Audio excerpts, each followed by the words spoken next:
Hello, everyone. Welcome to the PKI Solutions webinar on modernizing ADCS. We'll be waiting a few moments while we wait for everybody to join in here. If this is your first PKI Solutions webinar or even our office hours, this is a two-way engagement. So if you wish to post comments or questions in the public chat, please go ahead and do that. We'll try to get to them as time allows. While we're waiting for everybody to join, I'm going to introduce myself. I'm Mark Cooper. I'm the president and founder of PKI Solutions. And joining me today is? I'm Shawn Rabourn. I'm the CTO of PKI Solutions. Excellent. Today we are going to be talking about modernizing and migrating ADCS. And this is really driven from an announcement that Microsoft made around the end of support for Server 2012, but there's plenty of great topics here for really any operating system. So our agenda today, we're going to go through some of the top frequently asked questions that we're getting around this end of support for Server 2012 R2 and how it really kind of applies to a few different operating systems. We'll talk about some of the things you should be doing to prepare for the migration or upgrade of your CAs. And we'll give you our latest top 10 things that you should be looking for. So if you're going to be doing the migration yourself, there are a number of gotchas that you should be aware of. And then if there's any questions we haven't been able to get to through the event, we'll have some time at the end as well. So with that, I'll turn it over to you, Shawn. Yeah, pretty excited about this topic. You know, we have a lot of interest in this topic. You know, both of our previous employers, one thing that we used to have to worry about were the end of support, in the time that things are good. You know, and I can't tell you how many times we built these Server 2012, Server 2012 R2 CAs, PKIs 12 years ago, and now they're coming. Their time is coming due, and we need to figure out a way to either upgrade them or migrate them or modernize them. And you know, I don't think it's an accident that we're looking 10 years later. A lot of these, a lot of the number 10 shows up. You know, a lot of the guidance that we had on how long certain things would last would be around 10 years. And I also think that there's no coincidence that we built a lot of these with HSMs that are also coming out of life. So a lot of things are coming all at the same time, and a lot of organizations are faced with, okay, we need to do something. We need to do something now. Yeah, exactly. And this isn't the first time we've gone through this. The same process happened with Server 2003. People faced end of support. Probably the holdouts that I would expect to see still on Server 2003, probably some root CAs somewhere. Yeah. On laptops, probably. And Server 2008. So this isn't the first time through this, but kind of this ongoing life cycle. So we've got this deadline out there. So October 10th, and when they say end of support, what does that really mean, right? Server 2012 R2, as far as what regular people can get, is out of support. It's been out of support. Out of support in terms of if you have a contract or you have some sort of a previous agreement with Microsoft that allows you into an extended support setup where you get the security updates and the hot fixes and everything like that. That is what the October 10th deadline is. So we're past regular support. Yeah, if you call Microsoft, they're gonna help you out. They're gonna fix it. You call us, we'll fix you regardless. But the term support is basically, this is when we stop patching. This is when we stop worrying about vulnerabilities. And this is that whole mainstream support has been over. This is simply for customers with extended support contracts. They can get security updates and those. So this is basically Microsoft cutting all ties. So if you were kind of on your last vestiges of Server 2012, and you figured, okay, we're at least getting security updates. That's not even going to exist anymore. Yeah. So we now have just about 11 months to go. Yeah, I mean, if you want to be technical, it's 10 months, 3 days. So, I mean, that's not very long at all. Yeah.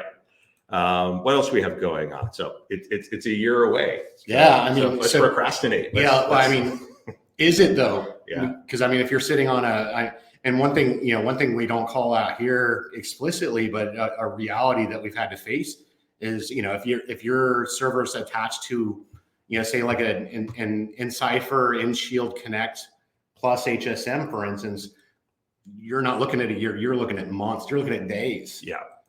In terms of having that vendor support. Can I just wait? Probably, yeah, if you want to, but it's a ticking time bomb at that point. Yeah.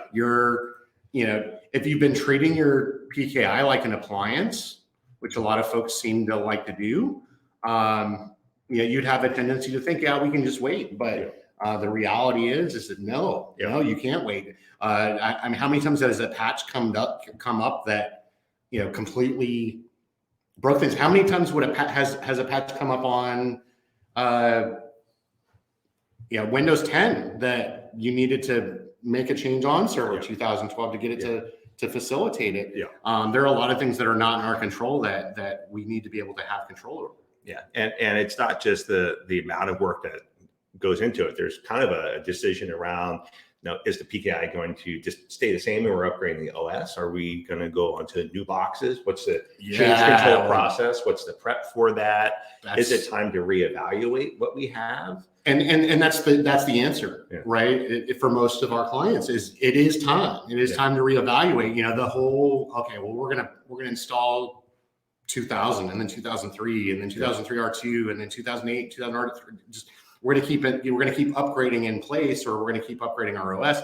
That whole, the world is shifted now. Now we have Amazon, we've got Google, we've got Azure, we've got people in all three. And we need to have answers for everything that's out there, whether it's, a SaaS solution, whether it's IaaS, whether it's a hybrid cloud solution. We have to be able to accommodate everything for all of the different things that people have out there. And I mean, every customer we talk to, it's something completely different. Yeah. And it's different since these servers were deployed. I mean, heck, we both worked at Microsoft when Server 2012 was still getting deployed. So it's a very different world. But this is not something that you're going to want to wait until September and go, hey, I got 30 days to get this thing put together. I need to do some prep work now. I need to start thinking about these things. The other thing is, frankly, are there enough people and knowledge out there to do this? And that's a problem. That's a problem we're seeing right now. I mean,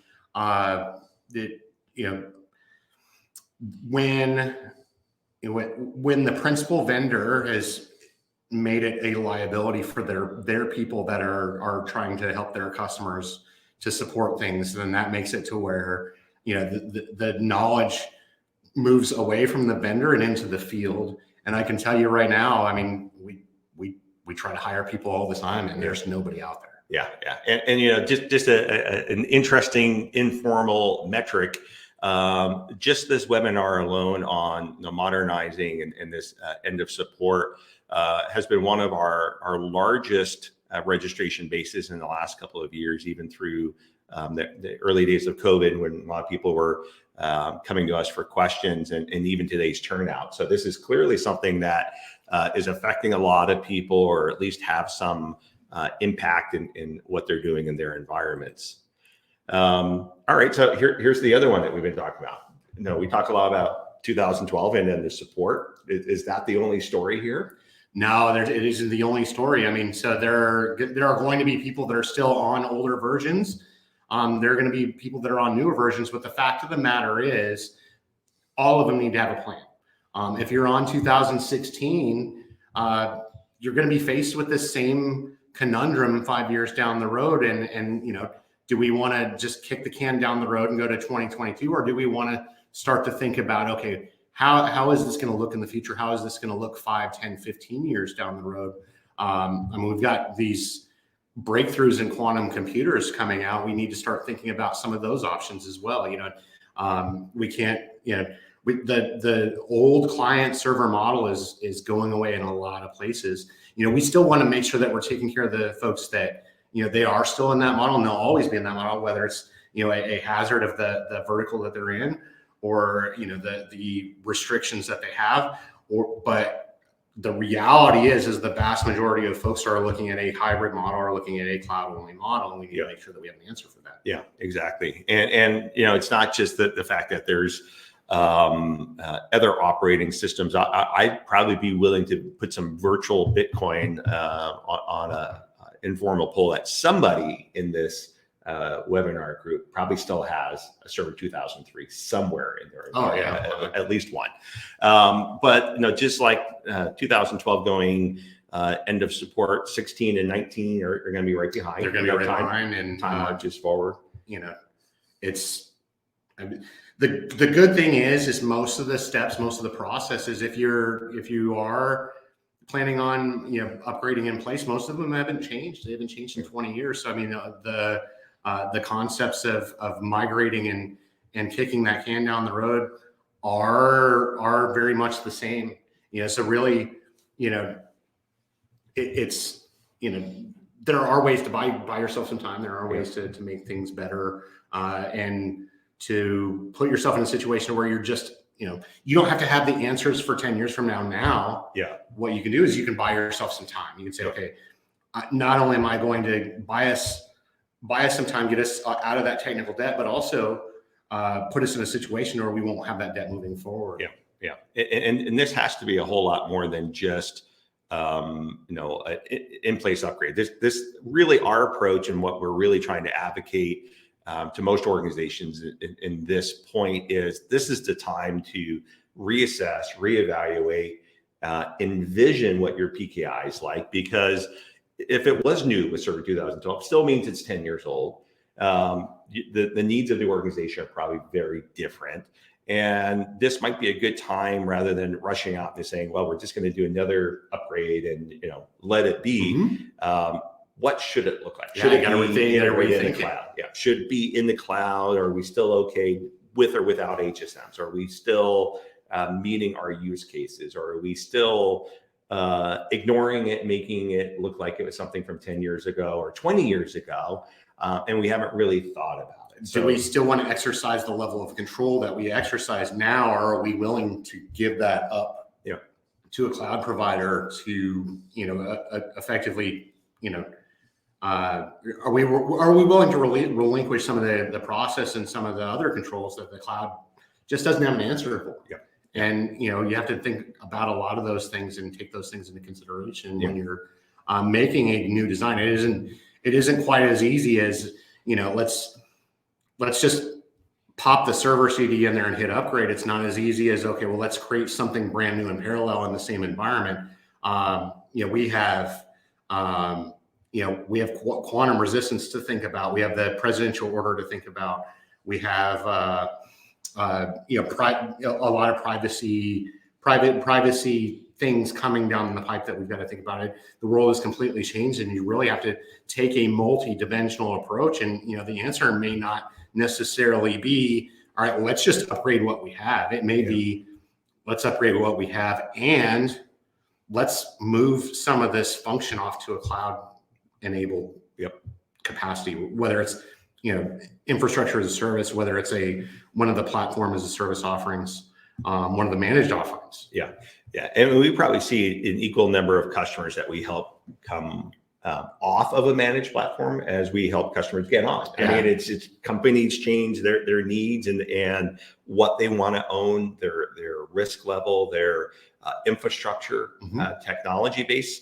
That I'm not afraid of recommending to customers, hey, you really should be looking at a managed solution or IoT specific solution or an on-prem solution. It's really a matter of some things need to be changed. And we see just as many saying we've outgrown our managed solution as ones that say we're tired of always kind of falling on our face. Well, and the world is different. The way that we think about it's different. We had a monopoly when we were at Microsoft, when we worked there. We had in terms of identity solutions, we had a 95% market share, and we were the only CA that integrated with that. So by default, ADCS had a pretty big market share, and that was not really a product that they marketed. It wasn't really a product that they put out there. So it was like, okay, well, now we have this technology out there that does all these things that everything wants. We have to put a structure around it, kind of retrofit. Well, now we have the structure, we have all the requirements, and now we have all these different solutions. The way of thinking about things 20 years ago just doesn't work anymore. And you have to be adaptable, and you have to be able to almost predict what things are going to look like. And that's very, very hard. I mean, like, who would have known 5 years ago? I mean, nobody would have predicted in 2017 even that all the advancements that we had from COVID happened because nobody would know about COVID. Exactly. So I think the key takeaway here is this is not just a server 2012 thing. It's kind of a time thing. If organizations haven't really sat down and thought about what their PKI should look like, what their use cases are, how it fits into cloud solutions, how things like cloud HSMs and CLM, we're even in that space now with Spotlight. The PKI landscape has changed a lot. So organizations should be thinking about that right now. The other thing is really going through the exercise of kind of envisioning and almost kind of taking the opportunity to say, let's get rid of some of our bias and sit down and say, let's whiteboard this from the beginning. What are our use cases? What do we need? And then mapping that back to what they have. And then it's simply a matter of what's the roadmap? How do we get from what we have today? Maybe it's an on-prem 2012 and you're going to stay on-prem, but you want cloud HSMs, you want a lifecycle management, you want something like Spotlight. Create the roadmap. How do you get there? What does it look like? Or maybe it look very, very different. Maybe you've launched a new business line where you need IoT type capabilities, or you need Intune NDIS. That comes up a lot. Create the roadmap. So take it one step at a time. It's you really have to have an understanding of where you want that business, because it's a core component. I mean, you wouldn't build a house without a foundation. And PKI is such a foundational component to everything that you're doing. I mean, everybody's going to want encryption. Everybody's going to want private keys, and everybody's going to want a way to identify who those keys belong to. And there's just so many options out there, so many brokers, and they're so expensive. And you have to balance. Okay, well, what are we getting for the cost versus how much do we want to manage these things ourselves? And it's a delicate balance for sure. It is. Matt actually had a good question here. Matt was asking around the end of life and the impact.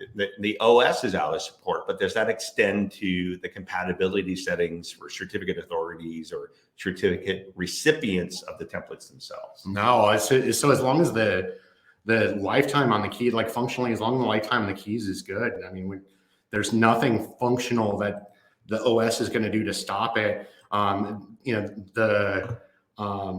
There are some things that can cause issues. If you used an algorithm that's vulnerable or weak, then you have some susceptibility to issues. But generally, the certificate's still going to function the way it's supposed to function, because it's agnostic to the evaluator.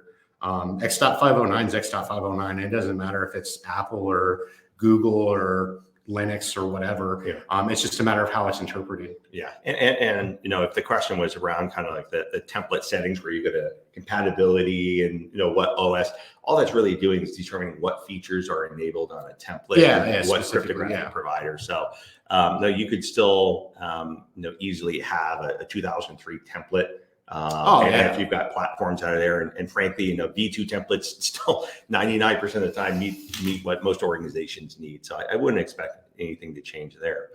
So a couple of things that we thought we would throw out, aside from the envisioning and thinking about the roadmap. If you are in a place where you've already gone through that exercise, you know that your PKI largely is meeting your needs, and you're faced with how do we migrate onto a new OS. And this word migrate, I don't know about you, Shawn, but Yeah. this is one of those words in PKI that often means 8 different things. It does mean 8 different things. It could mean, in moving the database in place from one operating system to another. It could mean we are completely changing the way that we are issuing certificates and the way that we handle the structure in which that we issue it from. It could mean that, we're changing the platform from being a cloud solution to one that we manage ourselves. Yeah. There are so many different things that migration means, and then you mix in, the M&A concepts where you're bringing in environments from you're bringing in capacities from other places and things like that. And that really kind of compounds things quite a bit. Exactly. Or some customers will even say, I want to migrate. And what they're really saying is, I want to deploy a new PKI. Right.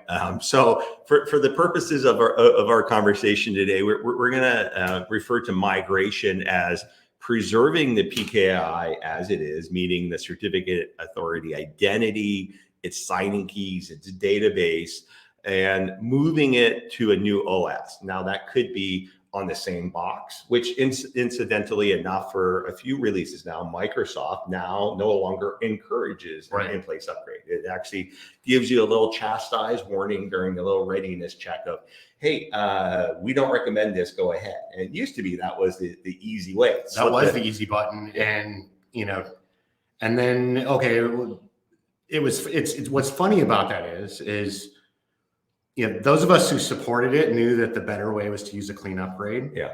But we knew that people were used to sliding the disk in and hitting the upgrade button. And, that was a thing. And then the recommendations changed. But the hard coding to keep the machine name the same still remained. And there's a lot of stuff around that you have to change if you're doing upgrading. And it was one of those things. Yes, the recommendations changed, but the code didn't. Yeah. And we had to make some adjustments to change on that. Yeah. And I think my position now is probably one that unless a customer is adamant about doing an in-place upgrade of the OS, that we're really kind of leaning towards stand up a new machine. I don't care if it's got the same machine or IP, and obviously there's network level coordination things. But stand up a new machine, let's migrate and pick up your CA and bring it over there. So assuming that you're going to take one of these approaches, there's a couple of things that you really should be thinking about now. And frankly, this is probably rudimentary PKI things, but sometimes people overlook when they get ready for these migrations of almost kind of this panacea of, I migrated, now everything's great. Right. One is just making sure that you have a good understanding of what your PKI operational state is right now. Do you know what the bits and pieces are? Do you know if you have NDIS? Because if you didn't deploy the PKI, it's very easy to have an NDIS server sitting somewhere that you don't even know about. Yeah, you wouldn't have any idea. It won't show up in topology. It won't show up in any kind of management tools. You have to know where it is and go manage it. Right. When you have to, you have to have an inventory of what you're doing. And then you can't underestimate that you may not be the one managing that service. Yeah. How many times have we been in an organization where we run the commands to figure out what ADCS has? We get all the information and we're like, yeah, this is what your ADCS looks like. And then we find out that they have 50,000 certificates being issued by third parties and other places. And that's actually a third of their IT budget. And we had no idea. And you really have to have an idea. You really have to have a comprehensive picture of what your certificate issuance looks like in order to effectively plan for the future, because there are functions that are perceivably that you could go pay for at a one-at-a-time basis that you can actually come back in and manage yourself. Yeah. That in the past there was only one way to do it, and now there's multiple ways to do it. Yeah, exactly. So make sure you know what those bits and pieces are. Make sure that they're in a healthy state. The other one, like we touched on, make sure it's worth keeping. If you're going to go through the trouble of doing the migration, make sure that your PKI is still meeting your security needs. It's not some legacy thing that no one really knows why that particular component is still out there. Make sure that this is something that is worth the time investment. The other one is checking down to make sure that the use cases, if you're using certain types of templates, if you have certain components that are in place, maybe in the case of like Endis, maybe you're no longer using Endis, maybe you've moved off of that. Yeah. Maybe it's time to get rid of those things. Maybe you've added something, and as part of this migration, a typical thing that comes up is customers that may have deployed a 3-tier PKI. Mm-hmm. It's healthy. It's still worth keeping, but they realize, okay, our use cases change. We don't really need this thing anymore. The middle tier doesn't need to be there anymore. Just let's. Or what we'll sometimes do is we'll have the policy CA, that middle tier, sitting out as its own little appendage for things like subordinate CA certificates to VMware or Citrix or a TLS appliance, but it's no longer sitting above our issuing CA. So during the migration, maybe it's time to go through and say, hey, we should make a little tweak. Overall, PKI is okay. And let's make a change. That's the thing. If it's really, really close structurally, then why change it? We could just make sure that if it meets all our requirements, let's just make sure that the OS is good. Or revisit just the logistical items, and it could be just that easy. Yep. It could just be a matter of, hey, let's pop in a resilient VM setup where we can move the database and keys and all that stuff to server 22, and let's move that stuff over. If there's an answer for the private keys and there's an answer for the PKI, there's no reason not to make it too complicated. Yep. Last 2 points. Make sure when you put together your migration plan, you test it. That can sometimes be a difficult thing, but find some VMs, find a test environment, making sure that you know how these bits and pieces will work. And we'll touch on some of the things that can bite you. And then the backout plan. There are good backout plans and really bad backout plans when it comes to certificate services. Taking a snapshot and planning to roll back in 2 days is probably generally not a good idea when you have a CA that's active out there in issuing. Plus, if you are migrating onto a new platform with a new computer identity and AD, there's certain ACLs that are going to get changed that you rolling back your device isn't going to really work well. Right. Yeah. No. And you have to have a good picture of what you're doing, because if you don't, you're going to be in a situation where you're just going to have to build out something in parallel to make up for what you just shut down. Yeah. I think one of the things I love about migrations is I'm sure you're the same. Having done these enough now, you've kind of seen all of the little things that happen. It kind of feels like, and every customer is different. I'm very comfortable if a customer has made the proper notifications and change controls of doing a migration in the middle of the day, because this can be uplifted and moved with zero interruption in very managed ways throughout the day. Now, obviously, there are some impacts to certain things, and it's mostly around issuance of new certificates, but the existing stuff, it's almost like brain surgery. Let's keep the patient alive. We can do this in the middle of the day. As long as we're not facing any critical expiry, and we can see that in what we've issued, we can get out ahead of when we would know. We would know when we would perceive anything that would be existing, would go out and grab something that they expect to be out there. And even so, there's usually so much of an overlap that you can define on things that have expiry that it gives you a window of opportunity to be able to flip those services over. It's not, it's not like a domain controller where if you had to bring the entire system down and completely turn off replication and all of that you'd have to be very coordinated in your time. Yeah, you have to take things into consideration in terms of the time, but you don't have to wait for a weekend or the middle of the night. It is feasible that you can do these things in a during the day. Yeah. Right. Yeah. Probably the one piece of thing I debated adding here or in the top 10.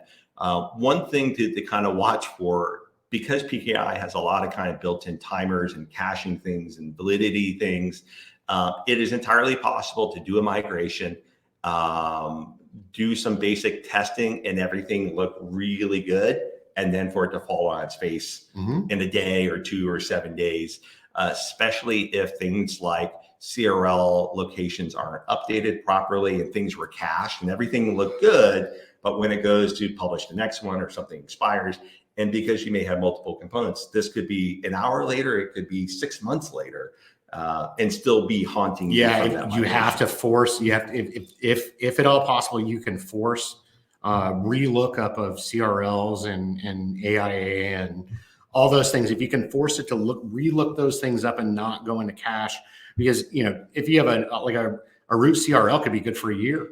Yeah. And if it's sitting there in cache, the only thing that would remediate is that it would reboot and go out and go get a new one and go test a new one. Yeah. Because the time is still valid on the previous version. Yeah. So it's all that much more reason to make sure that you have a really good migration plan that's not overlooking an area.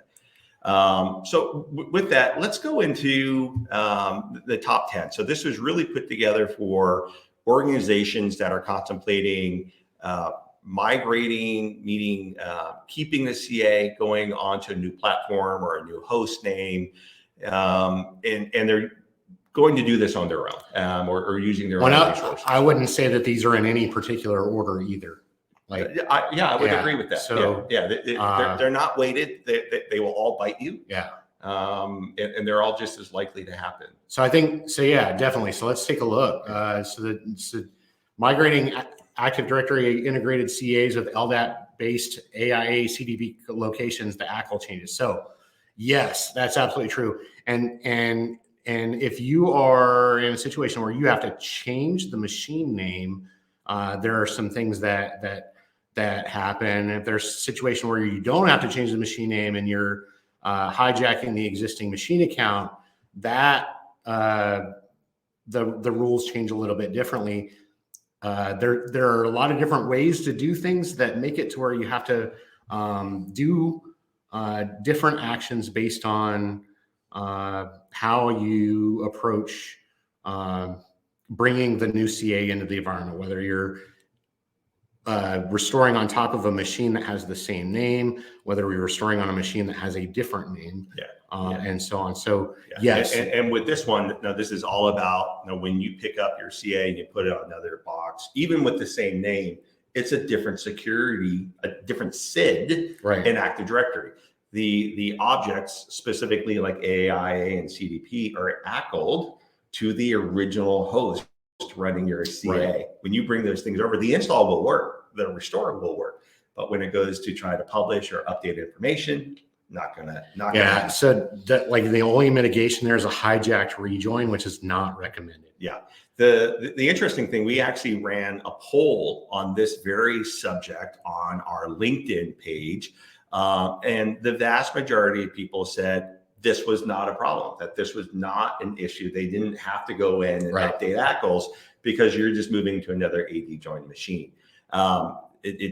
I wouldn't say it was a trick question, but there is indeed ACL items that need to get updated. It is a trick question because there are very obscure use cases where you don't have to, but we call that it depends. Yeah, it all depends. So yes, there are fringe cases. Those of us who used to take all the phone calls for when all this was brand new, and nobody knew what they were doing, know what we're talking about.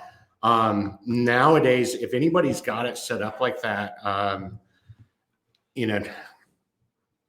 they're not going to be calling us to help anyway. Yeah. This is also a good example of something where we talk about, has your PKI changed? Has the business changed? Maybe as part of the migration is we no longer need LDAP-based CDP AIs. And it used to be, hey, why not? It's there. If most of your machines are AD integrated, why not do it? But then it was always a caveat of, hey, if you're going to stand up highly available CDP on an HTTP site, why bother with the AD? And now with these types of issues, it's all that much more reasonable. I mean, we had customers where we only use the LDAP ones because we just like from a air gapping standpoint, there was no reason to go HTTP. Yeah, exactly. All right, let's take a look at number 2, large databases. So one of the things that comes up quite a bit, and as I talked about the scenario of migrating CAs even in the middle of the day, the number one thing that we always kind of caveat is the biggest time consumption is often backing up and restoring the database.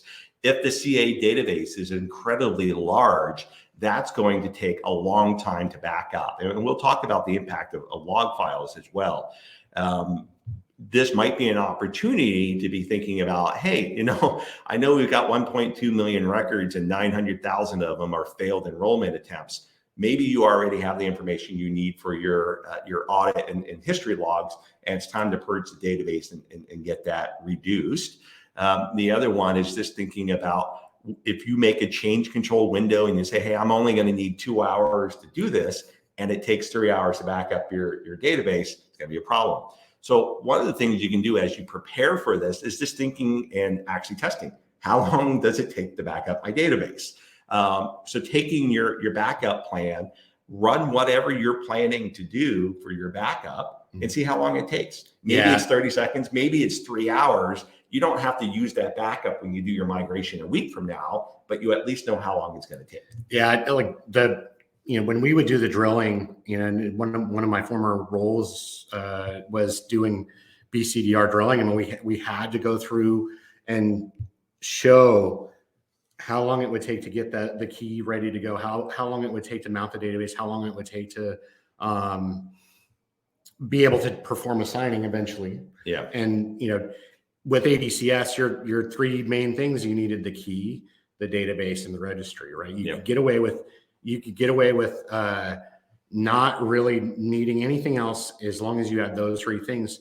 You didn't even have to have like a system state as long as you got those 3 things.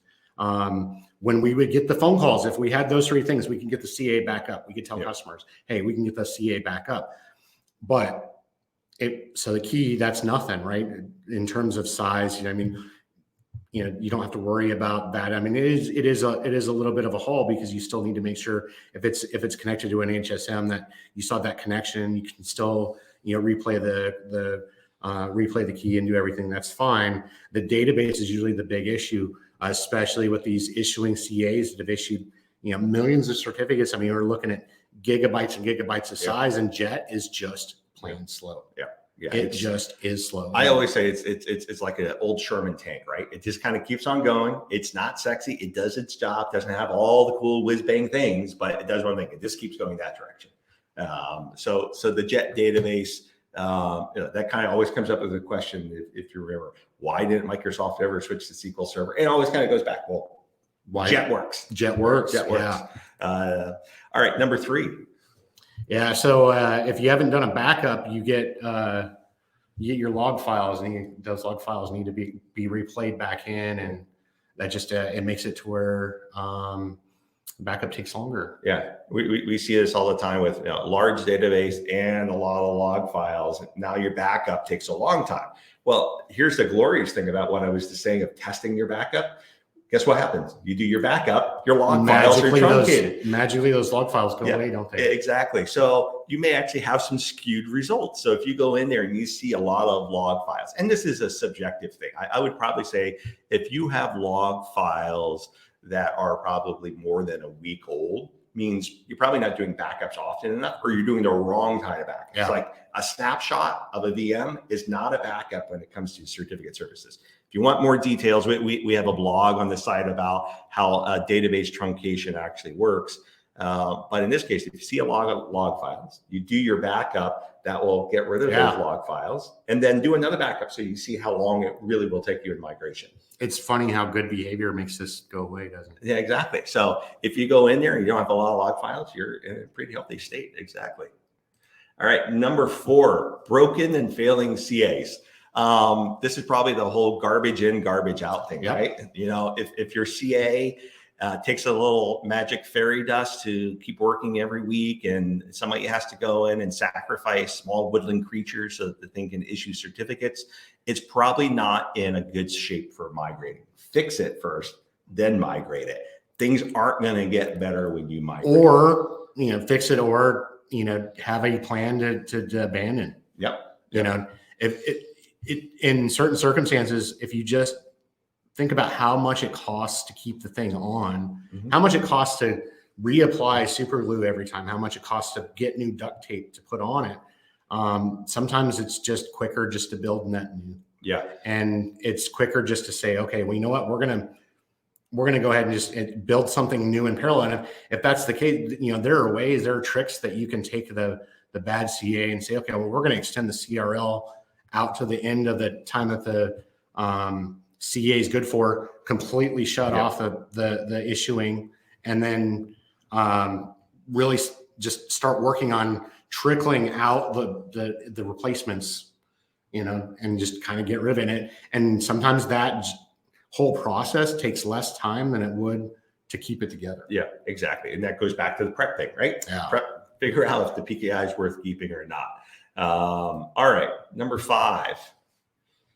So HSMs, hardware security modules, migrating CAs with break key and certificate binding requires manual reconnection. So just in general, if you're dealing with an HSM, you've got to make sure that you are able to get back to the key somehow.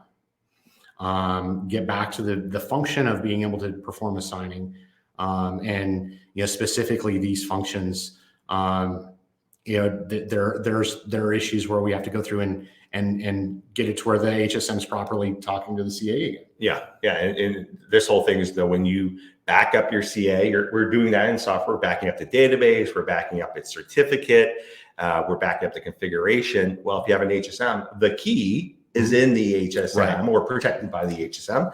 When we restore all that stuff on the other side, the magical Windows gnomes that keep certificates and keys connected, it isn't there. The association, the key is in the HSM. We have the certificate, but the thing that makes that little, you have the private key that corresponds to the certificate, it hasn't done that gluing function. There has to be something to instruct there has to be something to instruct the store goes and looks at the key storage provider. Key storage provider needs to do something to be able to get that private key back to be able to do whatever. Yeah, exactly. So that linking takes some connection.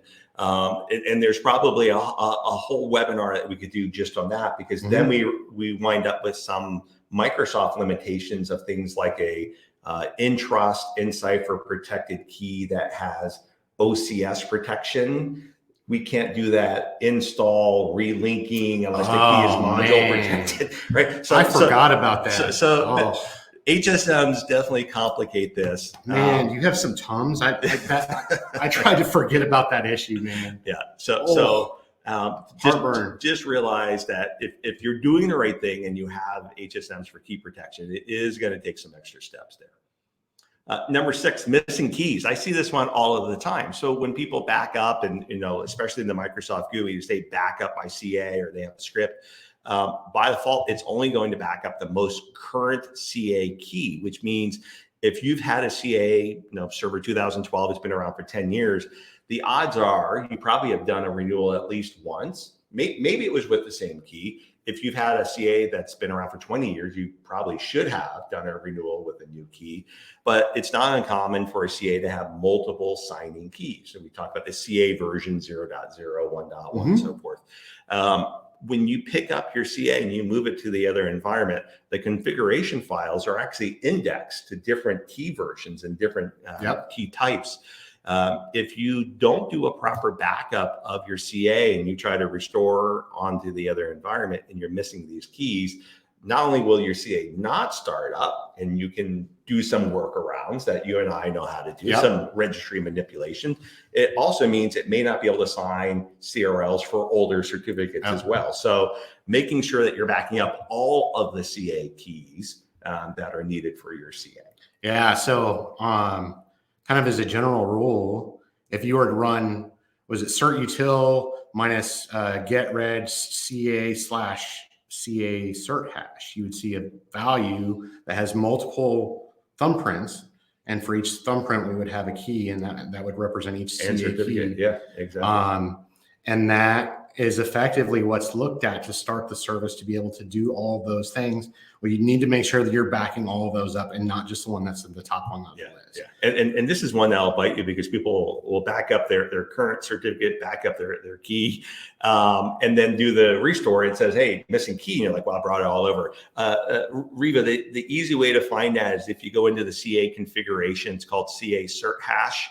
I believe if you also run cert util with no argument on a CA, it'll give you the CA version number. The intent is just to find out how many different certificates and keys. The downside to the CA cert hash is it will only give us the thumbprints of certificates. We don't necessarily know if there's multiple keys. That's right. So if we're in an HSM, so there's a few components. So making sure you know how many keys and how many certificates should be part of your migration is an important thing. Yeah, it's a lot of stuff. So if you've done a lot of renewal with the same key,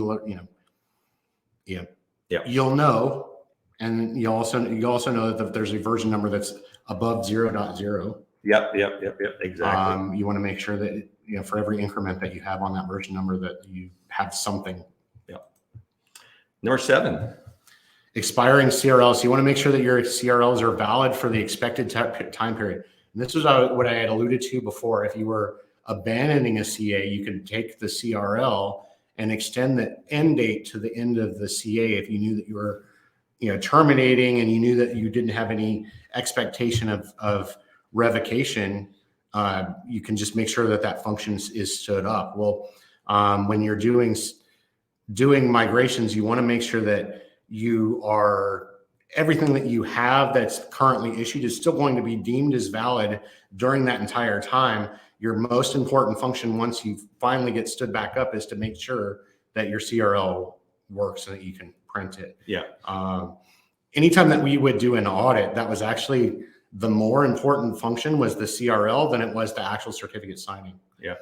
And the other thing that we kind of point out for migrations is before you start your migration, let's make sure that your PKI can continue to function as much as possible. So before shutting things down and uninstalling services, publish your CRL, make sure it's going to be valid longer than your anticipated change. So if you're going to go into a 3-hour migration window, make sure your CRL is good for 12 hours, 24 hours, something. Yeah, if you're going short like that. Yeah, because the one that can bite you is, my CRL is good for 7 days. Sure. When did it publish and when does it due? Is it due 30 minutes from now, right in the middle of your migration? Right. You're going to be out of luck. Number 8, so backups and templates.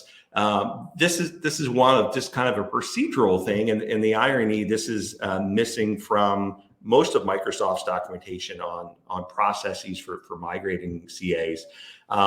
In order to obviously pick up our CA and get it onto another box, we need to back up the database. And something we talk about in our PKI in-depth class. What do you think the CA is likely to do the moment you're done with the backup? Issue something else. So now your backup is immediately out of place. So what we often encourage customers to do, take a screenshot or write down the list of templates that are on your CA so you know what to put back on there, and then remove them from the CA. Then do your backup. Yeah. When your backup is done, nothing is going to change on that CA. Yeah, you can back that up and move it. You have to be in a situation where you can guarantee that you're done issuing off of that key. Yep. And then when you resume issuing, that you don't have one or two stuck in the middle. And we've had that happen before. Yep. And it's not fun extracting those individual lines out of the database and then replaying them on another database. Exactly. Or you wind up with things that were issued that aren't in your database. You have no visibility or way of revoking. Yeah. All right. Number 9. Ensure network-based CAs can access and update CRL locations after migration. So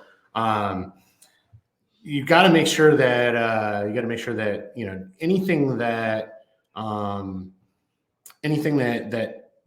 changed in the migration is reflected in either host records or folder records. If you're changing, if something is dynamically changes based on like the machine name, for instance, and you changed the name of the machine, then you need to make sure that the certificates that you've already issued can still get to the new place, and then anything that is issuing at the new place can still get to the old locations. So, you know, you need to make sure that you have not only the permissions right, but also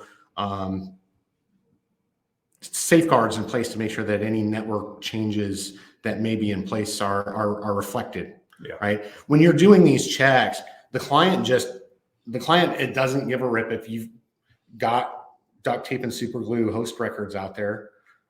As long as the return back is the CRL and it's signed and it looks good, we're happy.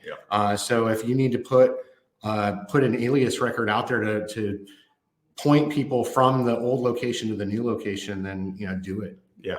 And no, it's probably that big thing of 80 related items, same host name, different computer object, means different ACLs, different settings. Number 10, kind of going back to that, especially when we deal with the LDAP items, one of the default behaviors for Microsoft is this benign %2 variable. So you'll see this if you go into the CA registry. If you're looking in the GUI for certificate services and you look at the CDP and AIA locations, it gives you those nice familiar variable names like CA name or the CA suffix. Well, behind the scenes, we're getting these %1 underscore %3 kind of stuff. %2 is the host name. So by default, when an AD integrated CA is publishing its revocation information AD, one of the locations in the CDP container of configuration is enumerated by %2, which is host name. Now, if I pick up my CA, move to another machine, if it has the same host name, all that will work. It has nothing to do with SID. It has nothing to do with it. But if I take this opportunity, because the only time that you can change a host name of a machine running certificate service, this is during migration. As long as it's there. Well, what will happen is, let's say my CA is running on server A today. That means under configuration, public key services, CDP, there is a server A object. When I move over to server B, that %2, that variable is going to get enumerated, and the CA is going to start putting it into a different object in AD. That means all of my clients that are out there looking for revocation information, that was hard coded into their certificate, and %2 is translated and stamped in there as server A as the object name. Well, that's there, but we'll now have an expired CRL. So I need to make sure that I have a way of facilitating and configuring my CA to say, you need to continue to update this old CRL location or thing. Which there's two ways. There are two ways I know of that you can do that, right? Which is you can either have it right to both places, right? So you basically take the existing entry and the extensions, duplicate it, and have it right to that second place. So instead of the bracketed host name or the %2, you would actually hard code the machine name. Put server A in there.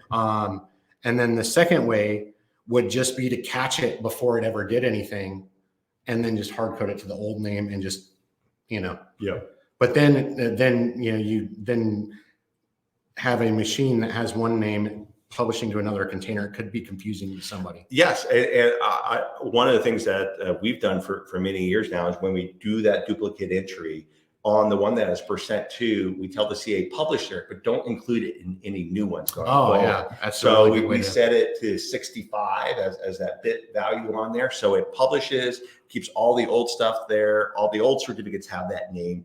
But then going forward, it's using server B. That's the only thing that's stamped. The CA just happens to be publishing old locations. So, that's the that's the most right way to do it. Lots of ways to slice and dice it. Well, we've got a couple of minutes left, and we've seen a good number of questions. Yeah, so why don't we just kind of go taking a look through here. An interesting one. Actually, I saw one down here. That one hurt. Yeah. There was actually a great question. I'm glad somebody had asked this one around this, and this was around the whole new strict checking.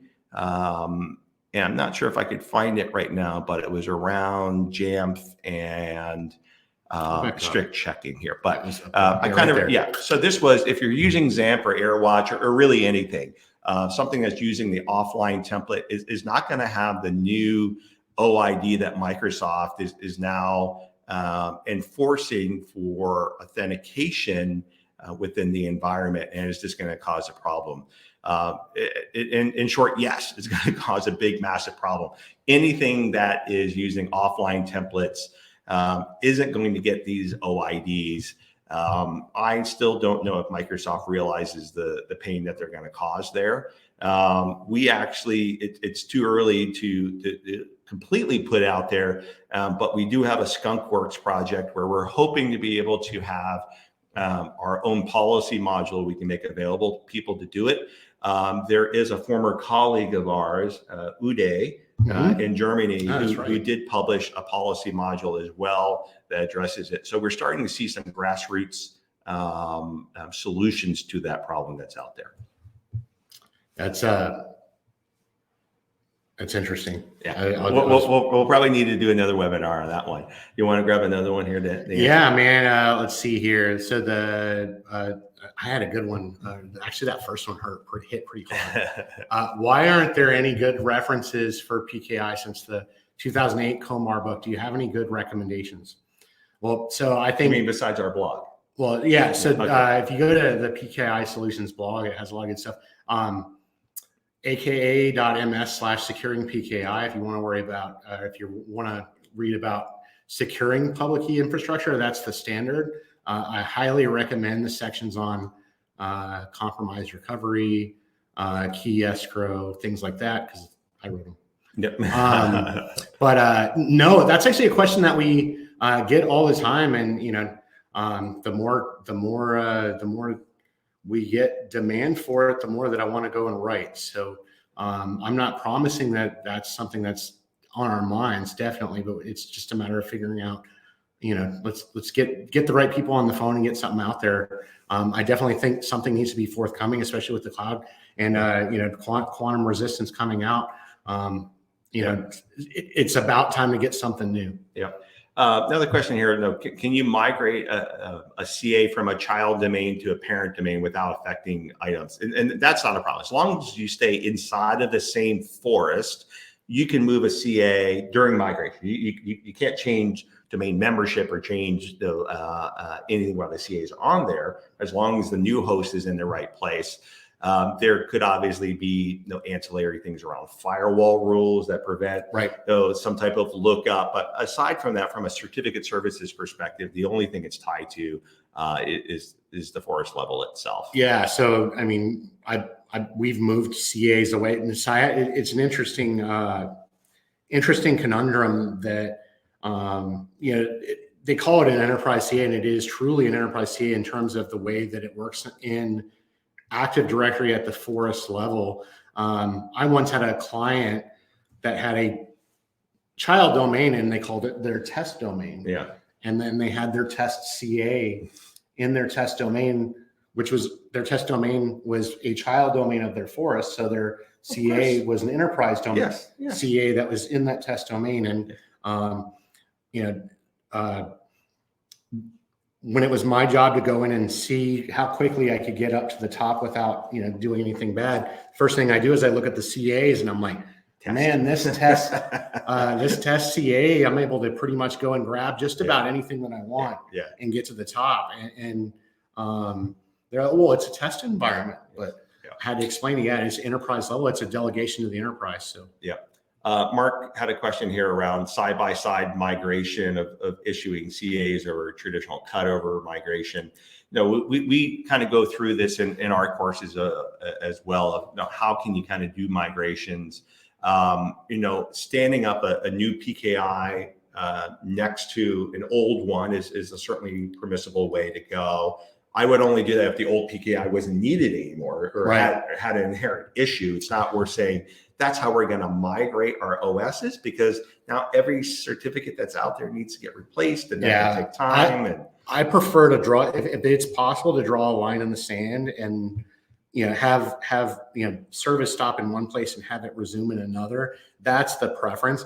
However, if there's a situation where you can, if pair back certain services from the legacy to open up services on the new without having it be too intrusive, you can do that. I just don't like the idea of having to maintain a C, because the longer you keep the old CA on, the longer you have to keep the old CRL up. Yeah. And I like to get rid of that old stuff. Yeah.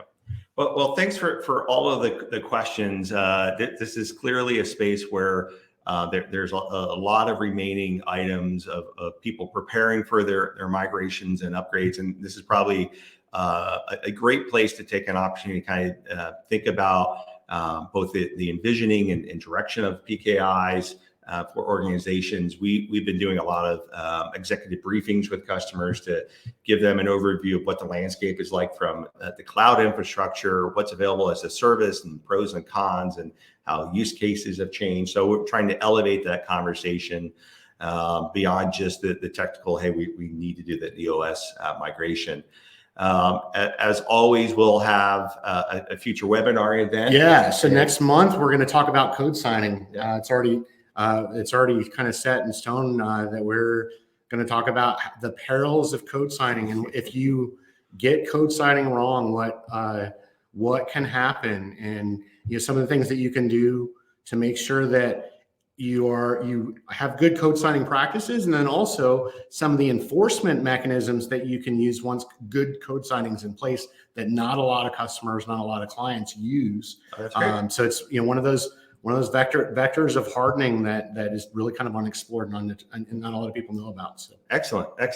Well, you'll be seeing notices coming out on that event in the future. And as always, we look forward to having you at a future event. And thanks for tuning in today. And hope everyone has a wonderful holiday season. On behalf of myself and Shawn and the PKI Solutions excellent team. Holiday season, everybody, and a new year. Oh, yes. And a new year. Yes. Can't wait. We'll see you next year.